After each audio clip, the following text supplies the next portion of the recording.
Welcome back to the sweatshop. Today we're going to be doing front brakes and rear brakes on this 2018 Hyundai Elantra. Before we get started with today's video, do me a favor and hit that subscribe button. Now, what we're putting on the Hyundai today is a set of coated rotors front and rear and a set of Bosch pads front and rear. I like the Bosch pads, haven't had any issues with them, no complaints from any of my customers, so we're going to stick with them. As for the coated rotors, they're not much more money than the non-coated rotors, so it makes complete sense to go with the coated ones because obviously they won't rust as quickly, which may not make a big difference for you if you're in Florida, but if you're in the Rust Belt, it will definitely make a difference as to how long your rotors last. Okay, let's get started. First thing you'll need to do is make sure the car is up in the air securely. If it is, you can go ahead and start pulling the wheels off. You'll notice that this vehicle has a wheel lock. The most important thing you need to do with this wheel lock is make sure that it is securely placed on the lock socket to ensure that it doesn't slip. Put it on by hand and rotate. Once you feel it sink into place your gun on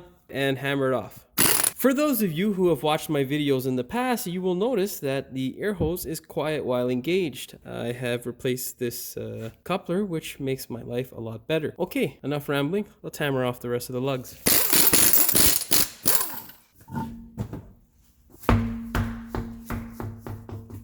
So just before we go any further, what I want to tell you is I'm going to be showing you the complete process of how to do your brakes in the front, but I'm only going to be showing you how to retract the caliper in the rear because the process is basically the same. The only difference is that the caliper in the rear retracts a different way than the one in the front. Of course, the calipers are slightly different, but the meat and potatoes is basically the same. Now, our next step is going to be to remove these screws here. They are on all the rotors across the car, so what you need to do is get a number 3 Phillips head and hammer them off. Don't be overly aggressive with these. They will break, and if they do break, it'll make your life a pain in the ass. What you want to do is use an impact driver. Make sure you get the socket in there all the way and hammer them out. If for whatever reason your screws aren't coming out very easily, what you can do is get an impact hammer to get them out. Essentially, it looks like a screwdriver but has a spring-loaded action where it twists the bolt when you impact it with a hammer. That's the tool that will get these out for sure almost every single time. Your next step is going to be to slightly depress the caliper. How you're going to do that is take a nice flat screwdriver, stick it in between the rotor and the caliper, and just pry back like so. You want to go nice and slowly. You don't want to go too quickly because it's not a good idea. Then what you want to do is get a 14mm socket and hammer these two guys off. Then go ahead, grab your caliper and a bungee cord and secure this guy out of the way.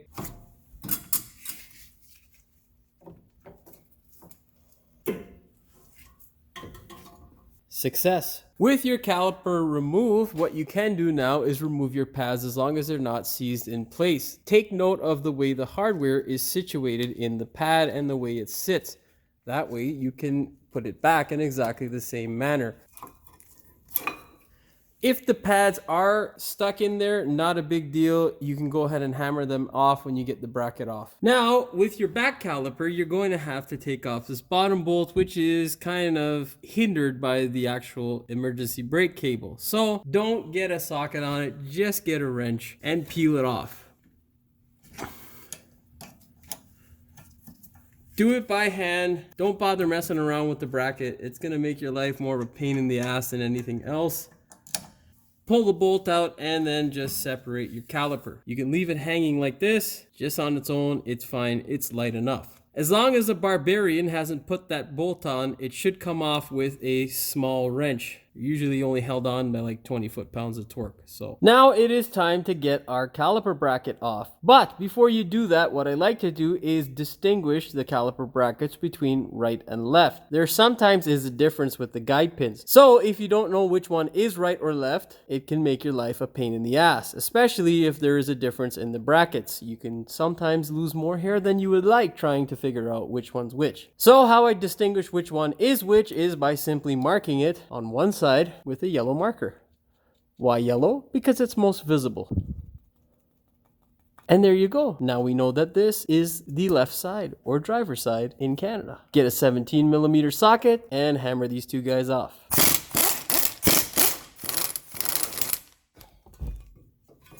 don't lose the lock washer. For the rear, it is pretty much the same process. The only difference is these are 14mm bolts.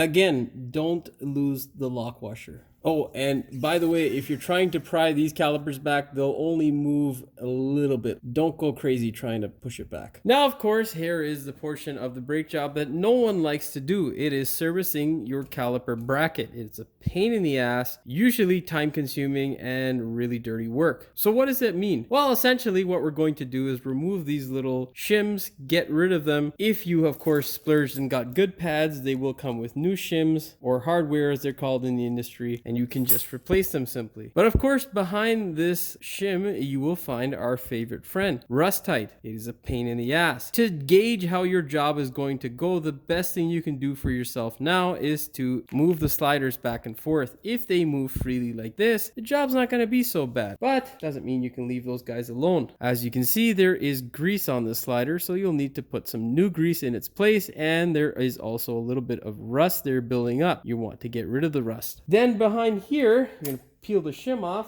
and you can see all of that rust there. Now this isn't particularly bad. Usually what I do is I just blast it in my sandblast cabinet, but I want to show you that you can do the same thing at home. All you'll need is a bunch of tools. What I like to do is start first with a file, get most of the heavy scale off. Once you get the scale off, you're going to go ahead, get a wire wheel like this, and blast off most of it inside of here. Now of course your rear caliper bracket is much smaller, so you're not going to be able to fit that ginormous wheel in there. Well, boys and girls, we have a solution. The solution is this handful of tools here. Basically, your goal with this is to get rid of all the rust that you can. Now, most people, what they'll do is coat the caliper with some grease. I don't like just putting on the grease because the grease will usually wash off and is not something that's going to be a great barrier to rust. So what I like to do, as you've probably seen in my other videos, is use Wellsuit primer on the bracket. I don't spray the whole bracket, just the portion that's actually needed because time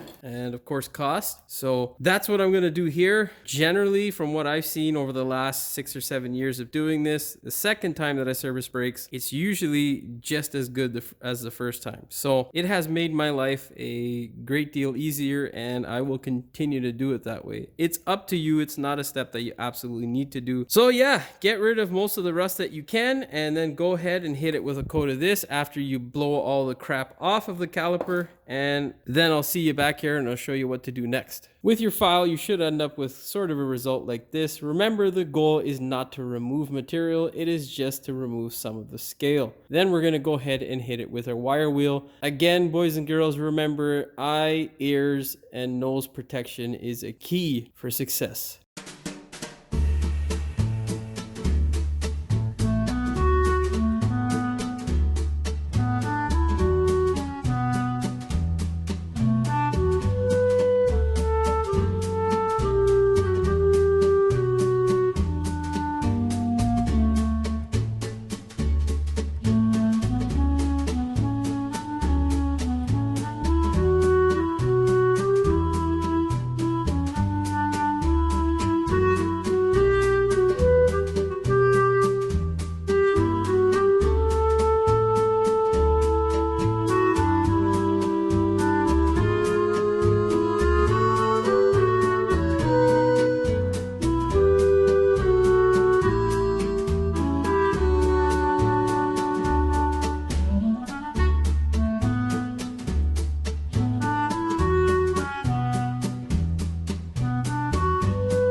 So generally, this is the result that you want to achieve before you paint. You can see there is no more rust left in the cavity where your pad will be sliding on. It is important to get all angles that you can. It is kind of challenging and will take a bit of time. Generally with this sort of process, it takes about 5 to 10 minutes per caliper bracket, sometimes even longer. These ones here aren't in the worst of shape. They're actually in fairly decent shape. So give yourself some time.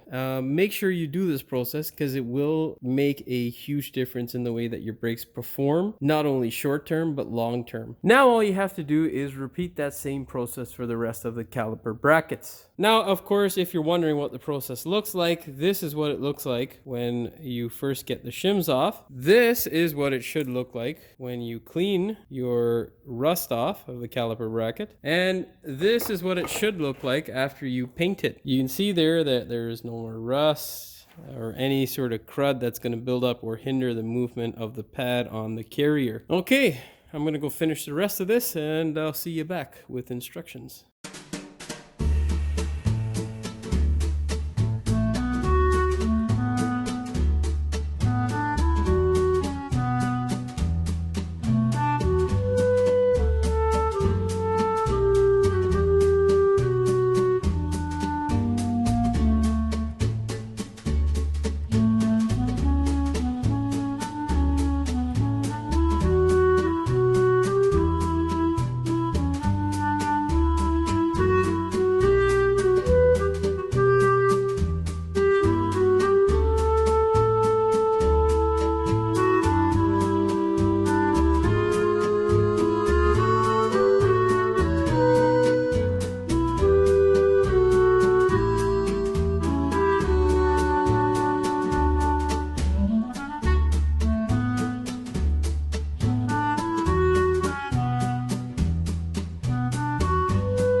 Now, once you get your crud off, what you can do is go ahead and spray your caliper bracket with the well-through primer. Just before you do that though, get a blower and blow all the dust off.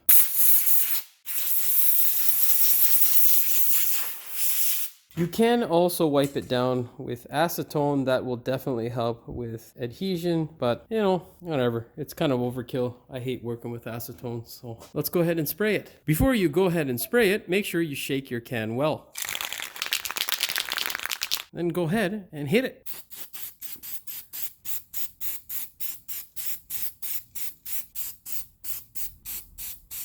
That's all that's actually needed to be done. What I am going to do is make it look a little bit pretty and just spray it all on the outside here where it's actually seen. This is absolutely pointless, but that customer is nice and he asked about it, so I'll give him a bit of a surprise. Hopefully he likes it. And there you go, boys and girls. There is your finished product. Now, let this thing dry for about 10 minutes and you can go ahead and lubricate everything and put your new hardware on. The key thing with the hardware is to compare the old one to the new one. You can see there that they are basically the same. As long as they are the same, you can go ahead and pop in the new ones. When putting them in, make sure that they sit completely flat and that there is no portion of the hardware that will collide with the rotor. That that is a more common problem than you would think, and it will drive you absolutely crazy on some cars. So make sure you verify that step. Your next step, of course, is going to be to put lubricant here and here. Now, of course, you can put a little bit of lubricant before you put the shims on, but not necessary. Before we go ahead and add lubricant, let's go and see what kind of work is cut out for us here. The good thing is these guide pins are in really good shape. What we're going to do is just clean up the edge there, get off all the old grease, and then apply new grease. Old grease removed, the rust removed from the head of the guide pin. Apply grease to the boot here. What you want to do is cover this lip here so that it makes a nice tight seal. Then go ahead, grab your pin, and apply grease to it. Be generous, but not so generous that you can't force this thing back into the bore and you have to bring it out and remove grease. What I like to do is up top here, just build up a bit sort of like a cone. It's kind of tricky to do on camera. Something sort of like that. Then go over it again just to make sure. You want to get a nice decently thick layer like that. Then place it in. Reapply some more grease to the brush. And then just lather it on nice and thick in this area here. The goal is to prevent it from rusting. Make sure you get it 360, do it again. Slide it in, do a rotation. Boys and girls, that is how you do a normal guide pin lubrication. Now, if you have a guide pin that is really rusted and has all kinds of debris on it, you'll have to grind all that crud off if you choose so, or you can replace it. That being said, you'll also have a lot of crud in the bore here of the caliper bracket, which will need to be either drilled out or sandpapered out. Whichever way, you've got to get the crud and dirt out of there, and then go ahead and do exactly what we just did on this side. With regards to these, they like to expand over time. You can get rubber kits separate. Just make sure you don't overload them with grease. That'll also help push it up, which will jam it when you try to put the pin back into the bore like so. So don't be too generous and don't be too stingy with the grease. It's just got to be perfect. Otherwise, you have a headache either way. So repeat the process that you just saw me do on this side for the rest of the 7 pins that you have to do. Once you have your guide pins done, it is now time to lubricate the shim. Again, same thing. You don't want to be overly generous with the grease and you don't want to be overly stingy with the grease. It just has to be right. Not too thick, not too thin, just enough so that you know it'll last you 2 or 3 years or 4 years before the next service, and not so much that it gets all over your rotor and causes issues between the lining of the brake pad and the actual rotor. That's never fun. Essentially, what you want is something that looks like this. You don't want gobs of it all over the place because that'll get exactly as I just said on your brake lining, which is the pad itself, as well as your rotor, which is no good. I ramble a lot when I don't eat lunch and I'm under a lot of stress. So in case you're wondering, this is what your end result should look like. This caliper bracket is now ready to go back on the car and back into service. Now I got to repeat the process 3 more times. With the rear caliper bracket, what is most important when installing the shims is to make sure that these 2 tabs right there are in place properly and are not sticking out, meaning sticking that way. You want to make sure they're as close and as tucked in as possible to the caliper bracket. Also, which I didn't mention in my previous clip, is when you're doing the sliders or the guide pins, do one at a time. Do not mix them up. The guide pin with the rubber piece on it is important and it should go back in the same hole so that the brakes perform properly and don't make any sorts of other noises that you'll have to chase down on the car. So get the rear calipers done. With your caliper brackets out of the way and all done, you are ready to get your rotors off of the car and prepare the hub to mate with the new rotor. What you'll need to do is smash this thing off because it usually doesn't come off. Get a big hammer and smash it right here at the top. Sometimes, like this time, this process is a bit of a pain in the ass. You want to make sure though that you don't bash it overly hard because you don't want to damage the hub. So just keep whacking it and it'll come off eventually. There you go. Now what we need to do is get a die grinder, get all the rust off of here, clean up around the hub, and then give it some anti-seize or white lithium grease. Repeat the process for the other 3 corners. Don't forget your eye, ear, and nose protection.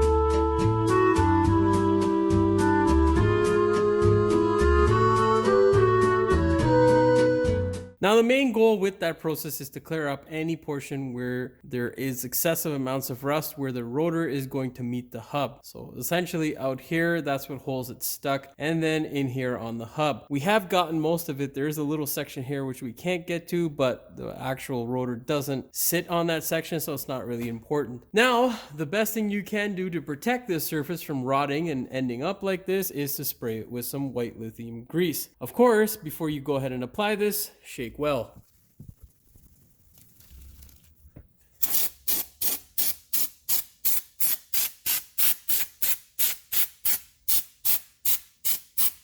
That is an excessive amount and nothing wrong with it. It will protect the hub from rotting to complete crap so that the next time we actually go to deal with this, it won't be as stuck. Okay, let's go ahead, grab the rotor and put them on.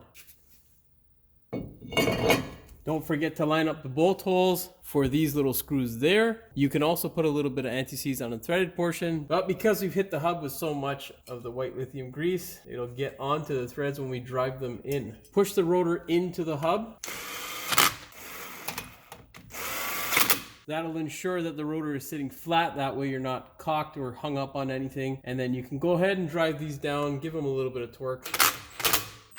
Nothing crazy, they are small bolts and will break. It is now time to depress the caliper piston. What we're going to do is unhook the bungee cord, of course. Grab this guy here, put him in a way that is easy to see and access. Now, as you can see, there is a layer of crud and dirt here on the piston. What you want to do is get rid of that grease and dirt. Just take a screwdriver like so and run it along the piston. Try your best not to get any inside here where the piston and the seal meet. Just scrape it all off. Do it by hand. Scrape off as much as you can. Then get a blower and just blow it out very gently.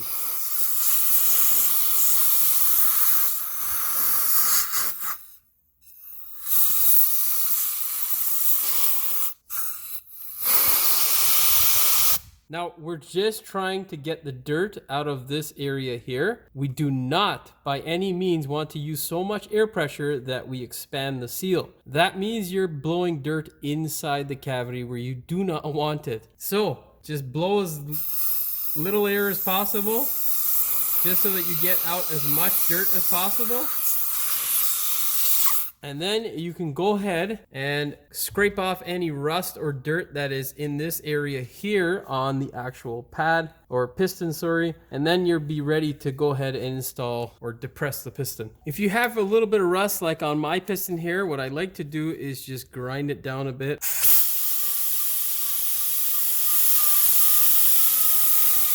You can see we've got quite a bit of pitting there. That's just dirt. So clean up the surface, basically making it as flat and rust free as possible, and then I'll show you what to do next. With the piston surface ready and prepped to receive the new pads, what you can do now is depress the piston. You will need a specialty tool like so. You usually get this at your local parts store, relatively easy. Most people have these sort of things in stock nowadays, so or you can borrow it from a friend. Slowly work the piston in. Don't be aggressive. You don't want to push too much fluid into the system quickly. It's a bad idea. You can also have a friend come along and help you bleed the brakes, but that's just a whole nother process, which maybe I'll show you in another video someday, boys and girls. When your piston starts to feel like it's bottoming out, you are good to go. You can release the tool and then move to the other pistons. Now I'll show you how to do the back piston because that has a little bit of a trick to it. The other thing you want to make sure is when you depress the piston, if for whatever reason there is air locked inside the rubber, which commonly happens, what you want to do is just get a flat screwdriver and gently go in there and release the air.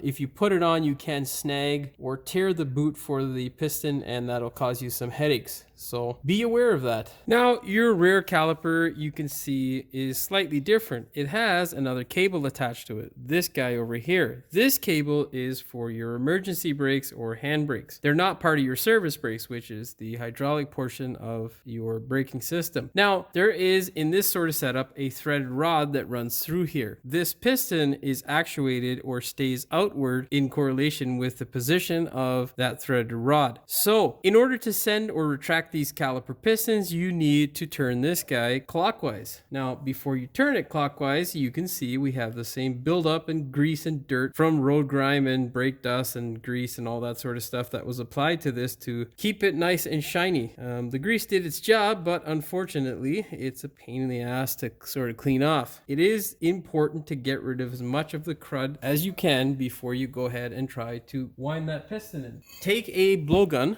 and blow off as much of this stuff as you can.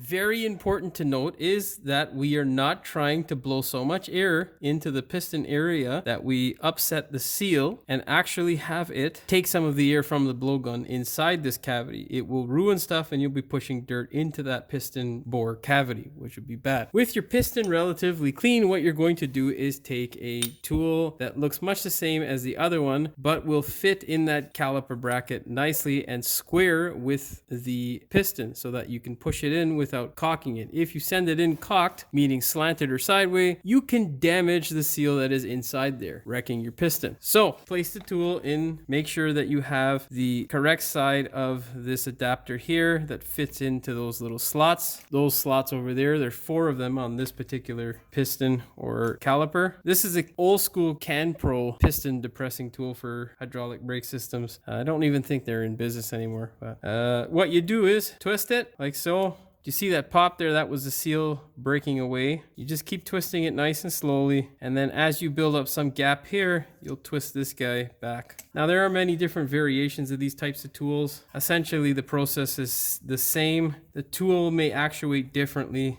but the process for depressing the piston is exactly the same. Then what I like to do is when you get it pretty much depressed is line it up as though it makes a cross. So you want it 90 degrees this way and that way. Basically you want it lined up like a cross if there's 4 or up and down if there's 2. That's generally what I like to do. There's no real method to the madness there, so to speak. It just works, never have any issues with it.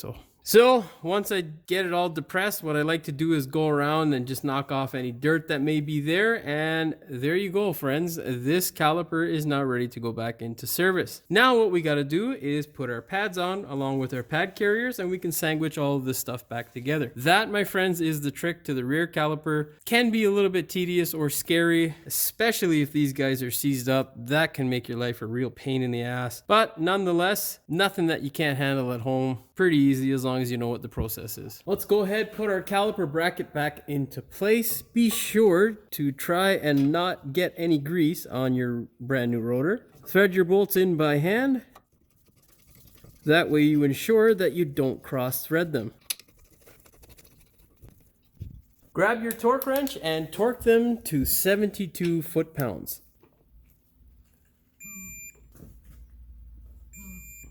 Now you can go ahead and put your pads into the carrier. Remember that this guy here, your wear indicator, goes in this section of the caliper bracket on the inside.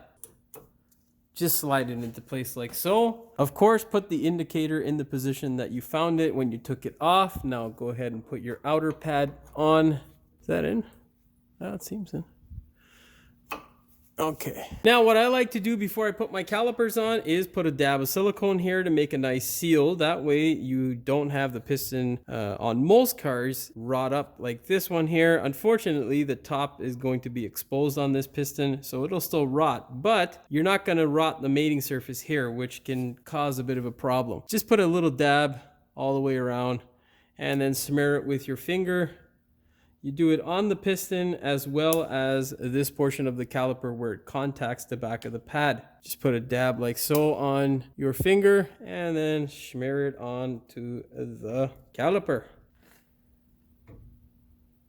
Now we can go ahead and install those springs for our pads. The key to installing these springs are having 2 hands that work. It is a pain. Their pads are going to want to walk everywhere on you. So do your best to keep them secure. And also be very careful because this hardware tends to be really sharp. It also likes to draw blood and cut your skin open. So heed the warning. Then have your caliper close by so that you can slide it over to keep these guys captive. Like so. Now, make sure you've anti-seized your bolts just like you did the caliper bracket bolts, and you can thread them in.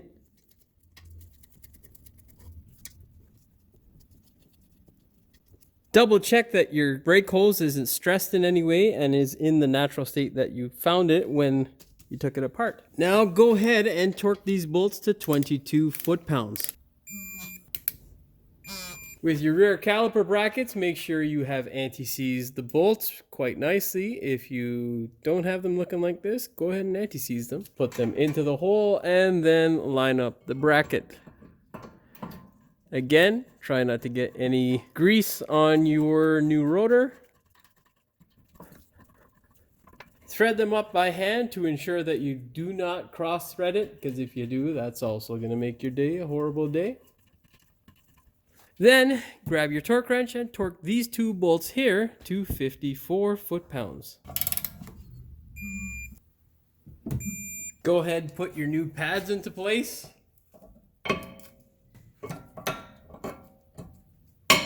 With your new pads in place, you can go ahead and install your new springs. I went to install my new springs and they were slightly off. They were kind of touching the rotor. So instead of going ahead and bending them up, I'm just going to reuse the old ones because there's nothing wrong with them. Slide them into place. You should have a good gap here between the rotor and the spring so that it doesn't collide with your rotor and give you a headache as well as the customer. Then grab your caliper. Put some silicone on it if you'd like, and slide it into place. With your caliper in place, grab your freshly anti-seized bolts. Don't drop them on the floor. With your caliper in place, grab your freshly anti-seized bolts and thread them into position. Do the bottom one, it's a little bit more tricky. Then grab an open end wrench and tighten this guy up to something just below 22 foot-pounds. Then go ahead and torque the top bolt to 22 foot-pounds. With that at 22 foot-pounds, you'll now need to grab a crow's foot to torque this bottom bolt. Can be a bit tricky, but once you get it on, torque it, and my friend, you are good to go. That is it. We are now ready to put our wheel back on the car. Of course, before we do that, we're going to spray another layer of white lithium grease right around this region. Don't get it on the rotor. Before you apply it, shake well for proper application.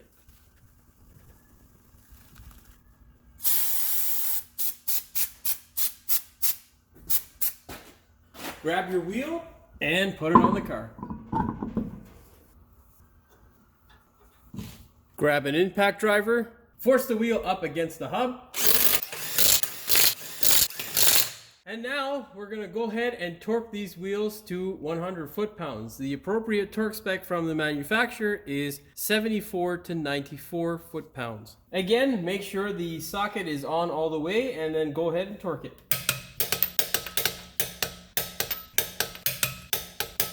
Well, we are all done with installing all of our brake components back on the car for the Hyundai. Now all we have to do is take this thing for a test drive. Before you take it for a test drive, of course, make sure that you pump the brakes. The pedal should get hard under your foot after a couple of pumps. If it doesn't, there is something wrong. If it does, start the vehicle up and take the thing for a test drive. Make sure that you have done the job correctly and all is well in Hyundai land. Okay, boys and girls, that is that for us today. Like, share, and subscribe. Don't forget to hit the notification bell so you never miss one of my new videos. As always, thanks for watching, and we will see you in the next one. They're not much more expensive. It definitely makes a huge difference in the longevity of how long you... Oh, fuck. This vehicle has a...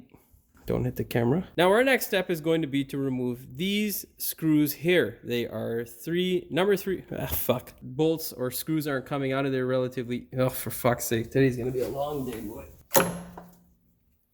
That's always fun. Oh, fucking hit the camera. Now comes the fun part of your brake job. The brake job portion where... What? But has made... I'm rambling on and on and on. I don't even remember what the hell I said. Before you go ahead and spray, make sure you go with the God damn it. With your caliper bracket portion, but because we've lathered it up. Fuck. I don't even know if that makes sense. Yeah. I don't know why the fuck I'm rambling on about all that shit. Oh, camera's in the way, damn it. Fuck you. Now go ahead and put your pads in. Remember that the pad without the wear indicator or screech maker, whatever you want to call it. Oh, for fuck's sakes, Jimmy. These springs essentially keep the pad away from the piston. What? That makes no sense, damn it. Yeah, fuck, Jimmy. You should have said that before, you idiot. Just put a little... Then have your caliper. Caliper? Fuck. Then go ahead and torque the top bolt to 22 foot-pounds. And the camera's in the way again, son of a bitch. Pump the brakes with the vehicle off to make sure that they are engaging. The pedal should get hard under your foot and be hard to press when you... I don't know what the fuck I'm saying. Pump the brakes. Yeah, fuck, Jimmy. You should have said that before, you idiot.